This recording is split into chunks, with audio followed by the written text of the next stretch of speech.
hand on your heart, look up at the sky, smile, and say, hey, I'm alive. Thanks for being alive with me today. Hey, and happy today. Oh, Pajamas has decided to rise from her slumber. Today is December 16th, 2024. I'm coming at you live today with a message of aliveness. It is a week-ish before the holidays or Christmas, if you celebrate that. And it's interesting because I like to ask a lot of people, what is your favorite holiday? So this is a tangent, but death to small talk. The reason I like to ask people, what is your favorite holiday, is because it's a question that is a pretty easy answer or relatively easy answer right off the bat. A lot of people have one or two holidays that they really like, so they can answer that. And then it gives me the opportunity to ask some open-ended questions that can lead to some interesting questions about maybe someone's childhood or their traditions or unique aspects about themselves or their family. So all that to say, death to small talk. One of the questions that I like to ask people is, what is your favorite holiday? I also like to ask people what lights you up in life. I'd like to ask what hobbies they have ever been into that might surprise me. I'd like to ask people if they collect any weird items. Just any of these seemingly random questions that might be kind of easy to answer on the front end, but then can lead to more open-ended questions down the line. So where are you from? What do you do for work? How is work? No, we're not doing that anymore. It's boring, it's rote. It just is like it's painful. It leads to this like dead end in the conversation, or it keeps it so superficial. It's like, where are you from? Oh, I'm from Wisconsin. Oh, I know a guy who lives in Wisconsin. He lives in X city. Oh, cool. Not that close. Oh, okay, cool. Nobody wants that. Nobody wants that. So don't overthink these questions that you can ask to go beyond small talk. What's your favorite holiday? Do you collect any weird items? What is a interesting hobby that you want to get into or have been into? So that's my tangent about small talk.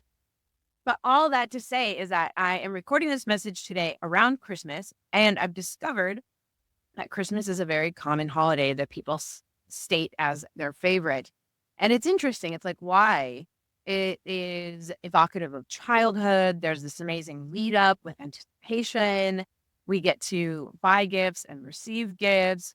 We get to maybe lay off some of the self guilt that we have relating to eating too much, drinking too much, and just kind of like let ourselves be for a week or two. But it's also kind of a crazy time. So it is a time in which we are busy. We're preparing all of that stuff. And this is a shout out to especially all the women out there who are doing that quote unquote invisible, not totally invisible because I see you, the invisible labor to create the magic of Christmas that I think we're now starting to realize like the magic of Christmas doesn't just happen. We create it. And that is what the show is about today. It's about creating Christmas magic or creating magic on any given day. This might seem random, but one thing I really like to do every Christmas is I like to stay up after everyone has gone to bed, wherever I am, and I take out my contact or take off my glasses because I'm nearsighted. My distance vision is not the greatest. And I just like to sit on the couch and look at the Christmas tree with no vision correction in. And it's just like this really beautiful, like sort of like free psychedelic moment because the lights, because of my vision, the lights are blurred and everything is sort of blurred. And I'm just like in this little Christmas cocoon, sitting on the couch, maybe wrapped in a blanket. It's dark, the house is quiet, and I just sit there and I just or actually you guys know I cry like every show. I'm so sorry, but not sorry. For whatever reason, that just really touched my heart when I'm remembering all the years that I've done this, where I just sit on the couch by myself, wrapped in that blanket, contacts or my glasses off, and I just gaze at that tree and I reflect on whatever comes up, just, but really reflecting on the fact that I'm alive and that I am getting to celebrate another Christmas. And then I got the opportunity to almost complete a whole nother year. Ooh, and it's just this weird, stupid thing they do every year that just brings to Christmas magic for me. And there's been a couple times that somebody has joined me in my family where I'll just have this moment with my dad or with my mom or a sibling, and we just sort of stare at that tree for a few moments in silence and just feel alive. And so that's what this episode is about today is ways that we can cultivate aliveness, ways that we can cultivate magic, ways that we can cultivate presence during this oftentimes crazy time of year. There's no right or wrong way to do it. You may not want to sit with your glasses up and look at the Christmas tree. But what I do implore you to do is to slow down and be weird. Those two things will get you so far in terms of not just getting through the holiday season, but feeling totally present and enriched in the holiday season. And what those two things to me mean are slow down and be weird. Slow down, self-explanatory. Even just a few minutes of staring at the Christmas tree or cuddling with your kid or your dog.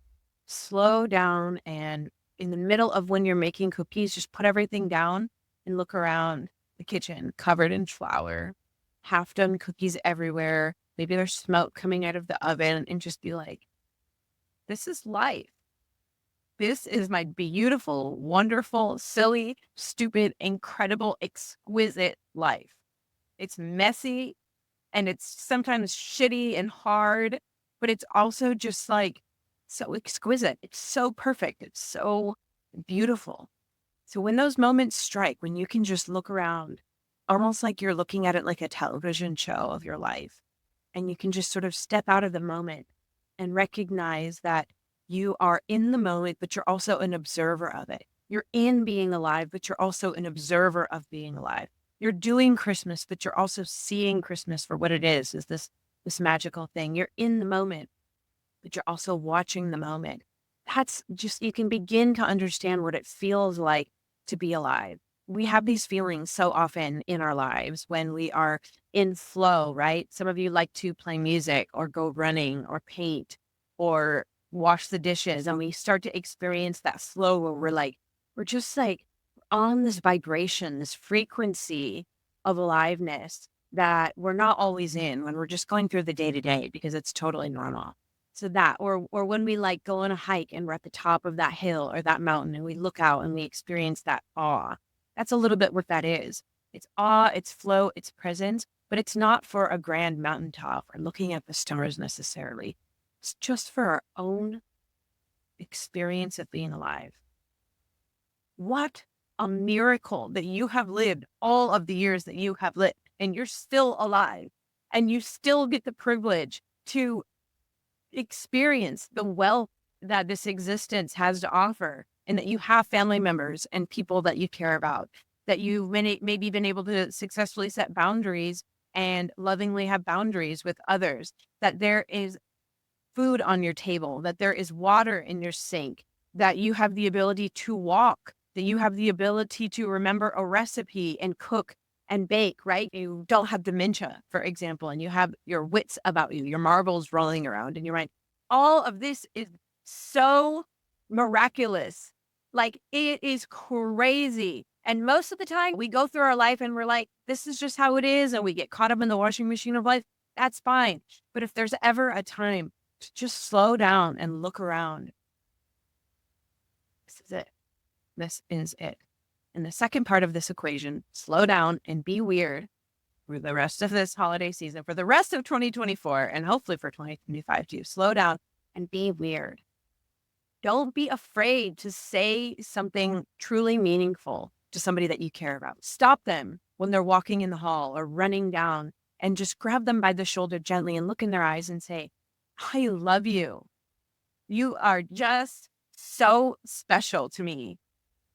Or when you're giving your family members at that party the, oh, hi, how are you hug, just hold it for 2 seconds longer. Be a little bit weird. Go a little bit too far with the amount that you are engaging with other people and showing affection and love. it will give people pause and they're like, oh, wow, wow. And they'll come down to your frequency. And I say down because a lot of times it's like, oh my gosh, it's crazy. There's craziness happening. They come down to your frequency. I like to talk about in oftentimes this concept of be the thermostat, don't be the thermometer. So the thermometer just raises or lowers its temperature in relation to, or raises it or lowers its mercury in relation to the ambient temperature of the room, right? Well, how does that apply to a person? You get to your family Christmas party and maybe everyone is complaining or everyone's a little bit grouchy or everyone's like, oh my God, we have to do the food. We have to do this. And they're like, rushing around and it's kind of stressful. The thermometer just gets on that same wavelength and matches the energy of the other people at the party or the event or the gathering or whatever. The thermostat, however, you set the temperature and the room gets raised or lowered to meet that set point. So be the thermostat. If everyone is acting like there's a big rush and it's stressful and everything, you can come in and set the temperature of like, hey man, I'm gonna work out. Hey, let me help you with that stuffing that you're making or whatever, and be chill about it. Be the level that you want to be at. Be the level that feels good for you and let other people be on the level that they're going to be, but you don't have to match their energy. And often this is difficult, especially difficult to do with family members just because we have old patterns and old conditioning. Trust me, I know, I do it, but it's even more impactful when we can come in at a slightly different energy and maybe we can change the vibe of the event that is going to be more enjoyable for everyone. And when people come in and they're negative anyways, and they don't match your set point, down. You're weird. You're different. You understand things on a level that maybe other people aren't conscious of yet. You know how meaningful it is to give someone a hug for an extra few seconds or to stop someone and look them in the eye and tell them that you love them for their benefit and for yours. You know how meaningful it is to set your own energy and bring your own vibe wherever you go and how that can actually impact other people's experiences as well. You are different. So be weird. You know better. You are at a different point in your growth, right? Especially if you're listening to the BOI podcast. That's what I want to send you out into the next week and a half, 2 weeks with is slow down, be weird, and notice the profound gift we have to be alive and experience another holiday season. The magic of Christmas is created by the women and primarily and often men as well, all created by you for yourself. So take your glasses off and stare at that Christmas tree like you're high on drugs.